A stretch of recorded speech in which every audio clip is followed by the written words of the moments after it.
Hey everyone, this is acyuta-bhava from Nightlight Astrology, and today I am joined by my friend and colleague and my social media manager, Kat Nelligan. Kat is an astrologer and also has a show called The Creative Introvert. You guys haven't seen Kat for a while. We haven't done some recordings for, I think, probably 5 or 6 months. Both of us got really busy. Kat was finishing a book. So it's really exciting to have her back and to do some of our Q&A series again, which come from questions that you throw at us over time that Kat gathers together, and then we make these episodes. So Kat, thanks for being here. Thank you, Achuta. Yeah, really good to be back and talking about a topic that I think I'm really fascinated by, and I think a lot of other people are fascinated, maybe a little bit scared of, but it's Saturn returns and talking about how to navigate one. Do you want to start by explaining to us what a Saturn return is? Sure. Yeah, it's true. It's like such a popular topic in part because it's sort of exciting, maybe scary, and people always wonder what it's going to be like. First Saturn return versus second Saturn return.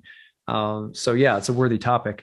So a Saturn return is the time period during which Saturn comes back to the natal sign and the natal degree of or to the degree and sign of the natal Saturn placement. So if you were born with Saturn, in Aquarius, then it comes all the way back around to the sign of Aquarius after your birth, which takes roughly 28 to 30 years. Right around that time, then Saturn's back in the sign of Aquarius, comes back to the very degree that Saturn was at when you were born, and that's called a Saturn return. So it happens right around, let's say, 28 to 30, roughly in there. And then again, it happens toward the end of your 50s. And these Saturn returns, broadly speaking, are thought to sort of demarcate the boundaries between, say, youth and adult at your first Saturn return, and then adulthood and old age, or sort of like your golden years at the second Saturn return. If you live to be 90, you'll reach a third Saturn return. But those first two are usually the ones that people will have read for them in a reading or be curious to learn more about.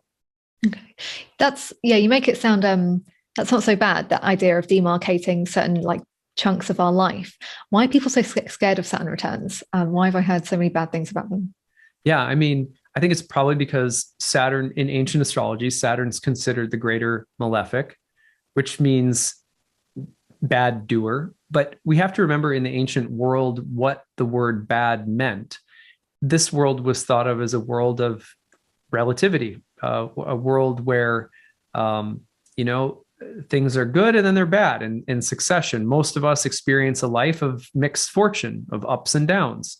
So when things are down, you have to have some planets that represent some of the down times as well as some of the up times. But when we're living and developing an inner life, most of us know, and I'm preaching to the choir to you and everyone, that those difficult times are often really important for us spiritually, psychologically, growing our careers, our families, our marriages. There's going to be rough times, and many people will say that those were the most important times. Still, as we all know, some of those difficult times, even though they're most important, they are difficult. And I think that's typically why Saturn returns get a lot of attention, is that the transitions of the first and second Saturn return around 30 and let's say 60, broadly speaking, refer to periods of time that deepen us often through there's like a narrow passage, almost like a birth canal, where it's like you're being squeezed on the way into a new stage, or you're being initiated, and it's contractive, and there's often a sense of like hard work around those periods, existentially, but often also a sense of accomplishment and having arrived at a maybe more mature or accomplished place or something like that. So I think that's why people are eager to hear about them, but also they carry a little bit of a stigma. And off the top of your head, can you think of some like key experiences that you've seen in like clients' charts or in your own life during the Saturn return, like some things that people could like broadly expect? Yeah. Well, I'll just use a couple stories from my own, and then I have some from clients too. Like during my Saturn return, a couple of things happened all at once. So it was kind of like a confluence of a lot of things at once. One was that I started my astrology career, but I started it after having lost my job and being on unemployment. So it was like the lowest of the low, and then the beginning of this period that would become, my whole professional adult life. But the hard part about it was the leap of faith required while basically hitting sort of rock bottom financially and professionally. I was engaged to be married, and we broke it off. So I had heartbreak, but then at the tail end of my Saturn return, met my future wife and we started dating.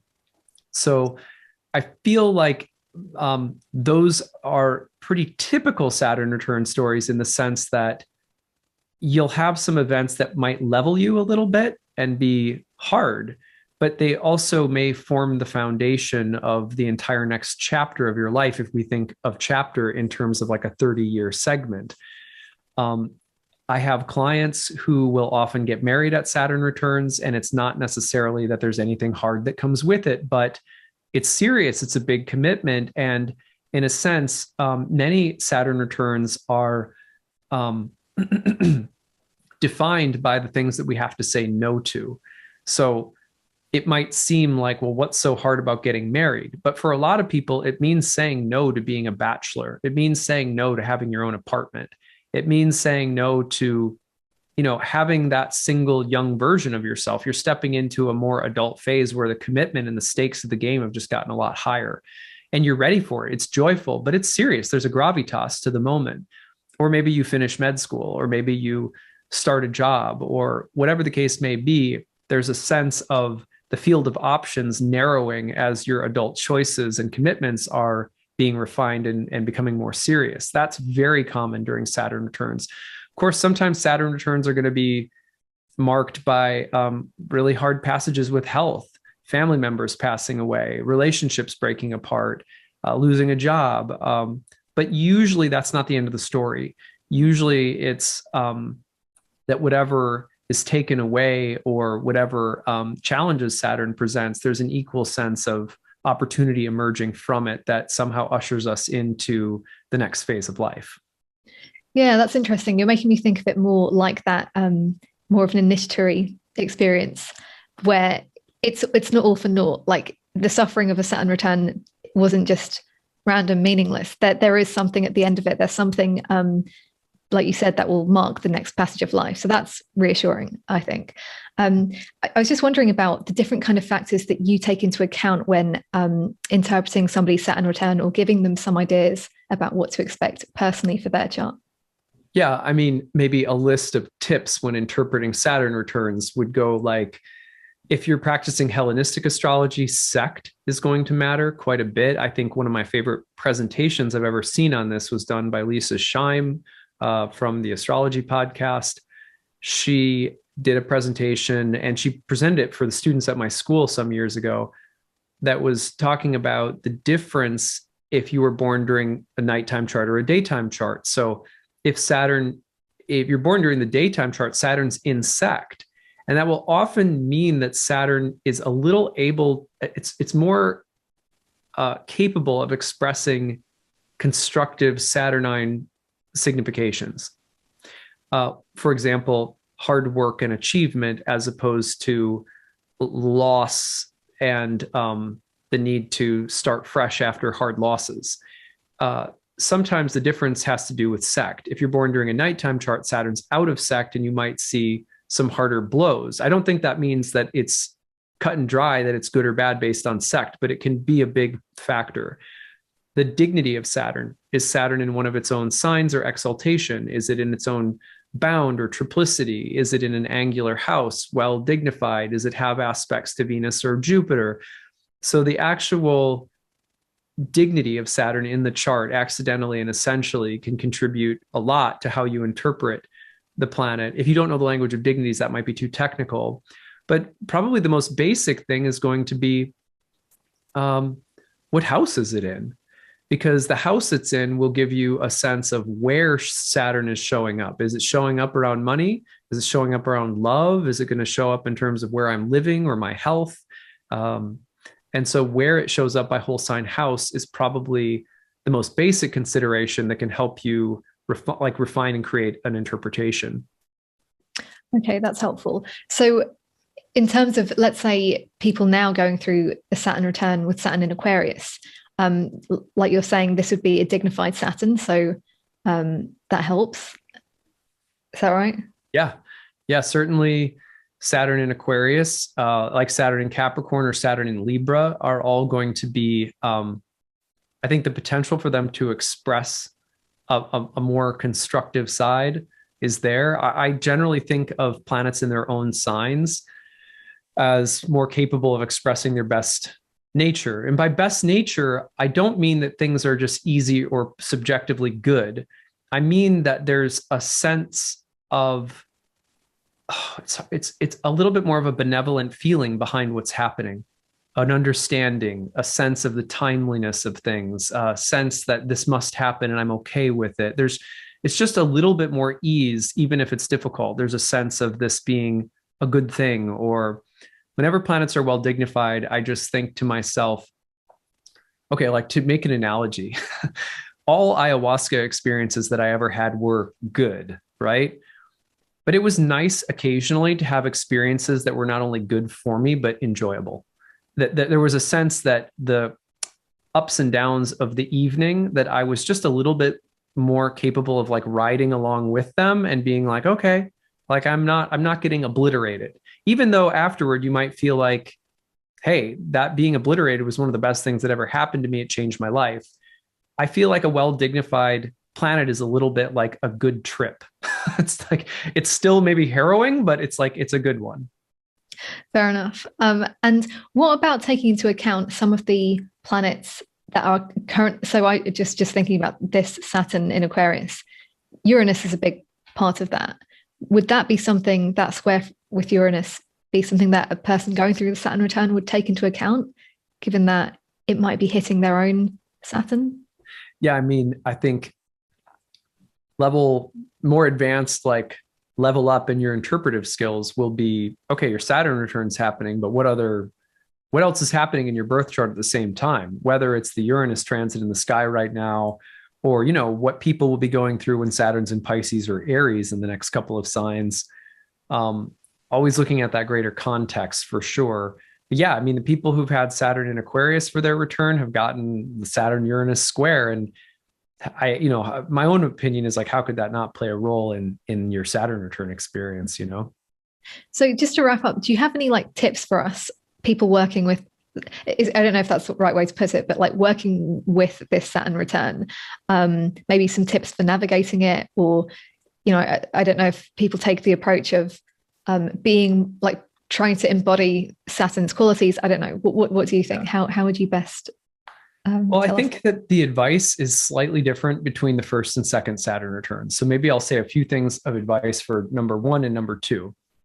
For number 1, I think it has to do with refining your commitments and thinking about taking adulting, like take your next steps forward as an adult, refine your commitments, learn to say no to things, make hard choices, but good ones. Accept the painful things that are happening as try to accept them as gifts, try to receive the insight. Those are the first Saturn returns. I think also don't be surprised to feel rewarded for hard work done, during your Saturn return, and accept it with dignity and humility, and take that energy forward into how you do your adult phase of life. For second Saturn return, I feel like really what we're talking about is the gateway into what is the off-ramp of my life going to look like? How am I approaching death? What do I have left to accomplish? What are my priorities, knowing there's not very much time to waste? There's not a lot of time left. What are those late life spiritual mountains I have left to climb? Maybe some life accomplishments. I'm not just talking about like a stupid bucket list. I mean, what's left for me existentially, and being really real about your mortality, knowing that you're entering into the autumn of your years. It's negation again. What do I have to eliminate so that my focus can be the most sincere and mature, knowing that I'm heading into the last years. I'm going to spend more time with my grandkids. I'm going to retire. I'm getting closer to retirement, or I need to spend more time with my spiritual life or in nature. And it's something I've been meaning to do, but I always neglect it or put it off. So I think it's about, like in the Indian system, the Varna ashram system, it's called, the Vanaprastha ashram is like retirement. Basically, in India, thousands of years ago, that meant that even if you were married, you might move out to the woods, because those last years of life, you should be, you don't have to earn money as much anymore, take care of kids as much anymore. So how are you going to like spiritually concentrate yourself toward the next step your soul takes beyond this body? I think Saturn is sort of like that metaphorically in your second Saturn return. So making sure that you're not groping for lots of like, oh, I just want to stay young forever, or making choices that are somehow delaying or avoiding the inevitable aging process and spiritual focus that's required for that last part of life. That's what I've seen. And I will admit that I'm not anywhere near that stage of life. So I take that from some of my elders who I've heard speak on the subject. That's really helpful. I know that at least for the first ones, I wish I'd had that a few years ago going through it. Yeah, helpful advice for us. Thank you, Acyuta. I think that's all I've got on Saturn Returns. Great. Thank you so much. Well, you can find Kat on her website, and I'm going to point you guys to that right now. Go check it out. It is catroseastrology.com. And you can learn more about her readings and teaching. And she's got a book on discovering your daimon, which is fantastic. She's got a YouTube channel. It's been a pleasure to work with Kat over the years and see her practice grow and flourish. And so be sure to go check her work out, get a reading. And anything else you have coming up that you want people to know about, Kat? That's all. I'll have some courses coming out soon, but yeah. Okay, sign up for my newsletter and I'll be in touch. Yeah. Awesome. Well, thank you so much for being here. And thanks everybody for listening. And we'll see you all again soon. Take it easy, everyone. Bye.